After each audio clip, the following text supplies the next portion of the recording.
so welcome back, people. We're back here with Dave in his game room. This time, the pins are on. So tell us about your pins, Dave. Cool. So this downstairs room is pretty much it's all pinball machines, and they're all horror themed. So first one here is Walking Dead. This one, I don't know if you can see it very well, but like the translate signed by some of the people from the show. So you're like Michael Rooker, Tom Payne, Denise Crosby, Pollyanna McIntosh are all in there. You see it a lot better when the machine's turned off. Yeah. And it's got a color dot matrix display, and then, well, let's talk about that. Oh yeah, topper. And that's a topper that kind of interacts with the game's code, so it flashes and does stuff during the game. Now, is that real barbed wire? No, it's plastic. It's plastic. Yeah. Okay, it looks so real. It looks cool. Signed by Steve Ewan, who played Glenn. And then the game itself, I've done some modifications. So like this barbed wire and train tracks and this Woodbury sign. The lighting is completely different. This barn I added. The tower in the back, the fish tank. A lot of that stuff was all added after I bought it. I also changed out the flipper bats so they're like little bony fingers.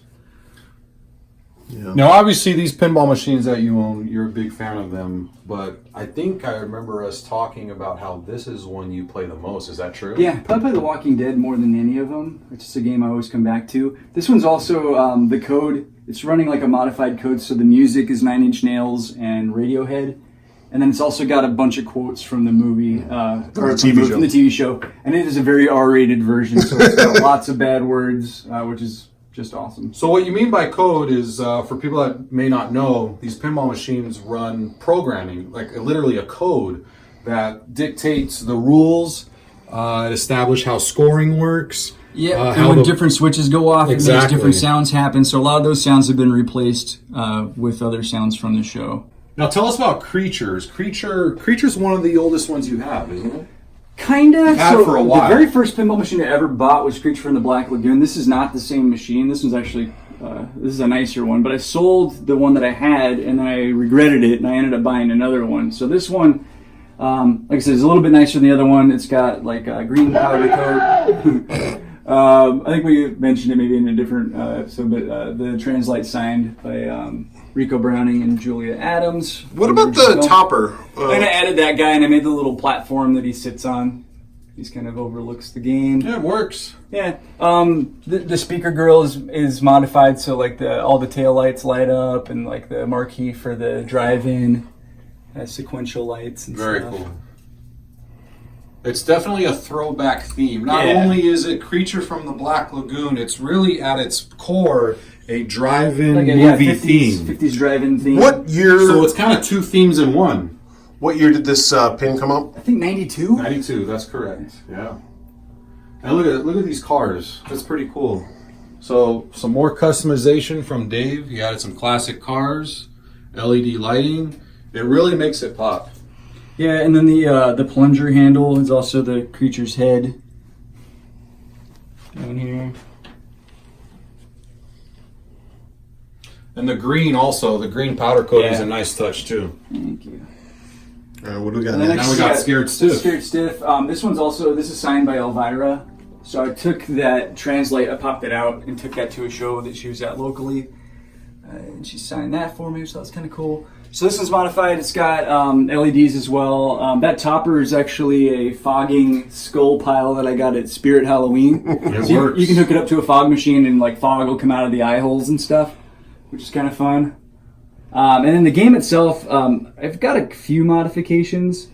Like this skull pile normally doesn't light up. I added those lights. Actually looks like one of the candles is out right now. Sorry. The Bony Beast I've got modified. Normally those eyes don't move or blink, so that was something that I added as well, so the eyes kind of move around while you're playing. And that's one of the cooler mods for this machine. Yeah, that's kind of cool. Yeah. Yeah, it's a fun game. Probably one of my favorite pins, by the way, I love is Scared Stiff. Scared Stiff's a lot of fun. Very cool. And we have Monster Bash. Next to that, we got Monster Bash, which is probably my favorite game. I really like Monster Bash. And this one's in pretty good condition, so it's got a topper that I just kind of have set to blue. And then as far as modifications on this one, I haven't done a whole lot other than replacing some of the lights with LEDs. Try not to go too overboard on this one. I did add that The plasma, or what do the you call plasma it? disc or whatever at the end, kind of over by the lab. And then I've also got like a light strip that I added to the back of the machine that went down. And this one has some cool toys too. I know Dracula comes out, you have to hit him. Frankenstein comes down. Yeah, he pops down and you got to hit him with the balls. There's a creature from the Black Lagoon that lights up underneath this. Well, tell us about this game a little bit. Like the point of the game, like with the other games, Walking Dead, Creature from Black Lagoon, Scared Stiff. Kind of understand, what the theme is, but this is like it's Universal Monsters meets sort of like rock band. So the idea is that all of the monsters play different instruments, and then you have to assemble the band and get them back together to play a show. And that mode, like once you get everything lit, is called the Monster Bash. But then there's also many modes. There's one called the Monster Mosh Pit that plays like heavy metal kind of mosh pit type music. It's just a really fun game. This is one, and this game has a lot of humor, so it's a very funny game. yeah. Very cool. Yeah. And then here's one of my personal favorites. Dave, tell us about Dracula. Yeah, Alan's got one of these in his collection. Actually, you guys both do, huh? Yep. All three of us have Dracula. Yeah. So this is Bram Stoker's Dracula. This Looks like I'm the Luke champion. Are you? Nice. Awesome. Got a color dot matrix display in this one as well, and then Look at that. Best also hunters. switched. Well done, Alan. Top two. As far as and I think I was grand champion. I think I saw. I suck at this game, but one modification I did was that that Dracula that's in there that's not stock. Normally it has this Ron Jeremy looking guy, so I replaced him. Same thing with the coffin that's behind him. Like mine's contoured, so it fits like normally. That's a little bit different. It's more shaped correctly. Yeah, and then I put like red flipper bats. Other than that, this one's pretty stock. Other than some like LED spotlights and stuff that I added. And this is known to be a very difficult game to play. It's a really hard game, but it's a lot of fun. Yep. It's one of my favorites. It's probably, I would say it's my favorite pin. Oh yeah, and then I named my arcade Zombies Ate My Arcade after Zombies Ate My Neighbors video game, so I had a custom neon sign made. And then around here we got the Addams Family, which this is a pretty popular one with guests. Probably one of the most well-known pins, right? Yeah, for sure. And I actually had an Addams Family machine several years ago, and I sold it in order to get the Monster Bash we looked at a second ago. And then, oddly enough, a few years ago, I got another Monster Bash. So I had two. Then I sold that Monster Bash and got an Addams Family. So it was kind of a neat little switcheroo. Funny how the way things work. Yeah, it came full circle. So this one's also kind of just modified with LED lights and stuff like that. Yeah, it's got. Doesn't Uncle Fester Uncle mod? Fester, yeah. Other than that, not a whole lot of modifications. So I had like the mirrors on the sides and color dot matrix display. And this is a very classic game from the 90s. This is, like you said, one of the most probably well-known pinball, probably of all time, could be. Yeah. Yeah, oh, definitely. I think it is the highest selling pinball. It's a lot of fun. Yeah, I think they made like 10,000 of them or Yeah, something. maybe more. There's a bunch of them. Yeah. And then last but not least down here, this is Ghostbusters. This is the premium model. So it's got a few bells and whistles. So that topper I actually added, so I bought that separately. Now, that's a killer topper. Thank you. I think That's it's pretty a great cool. topper. I also put a light behind it, so Yeah, I can check see out on the the ceiling. ceiling. I've got it like it projects ghosts and stuff that move around. That was kind of fun.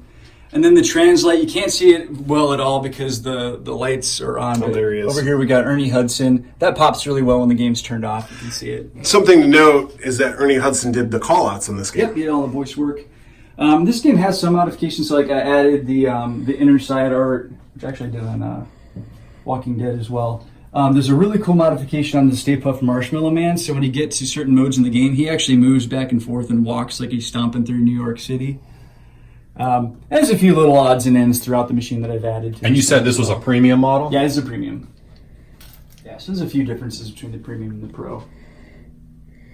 Very cool. Thank you. I think that's pretty much it for the downstairs game room. Then I got some more upstairs. Upstairs got a little bit more of a kind of an 80s throwback / sci-fi kind of theme, but down here I really wanted to keep everything horror. Awesome. Well, we hope you had fun touring Dave's house with us and his collection. I know every time I come over here I have a blast.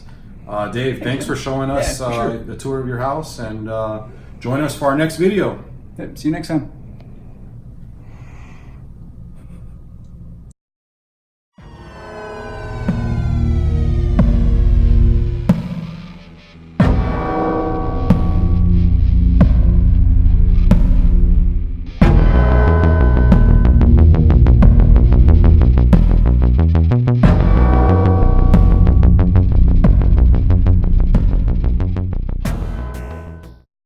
nose looks like a dick. It didn't look like a duck.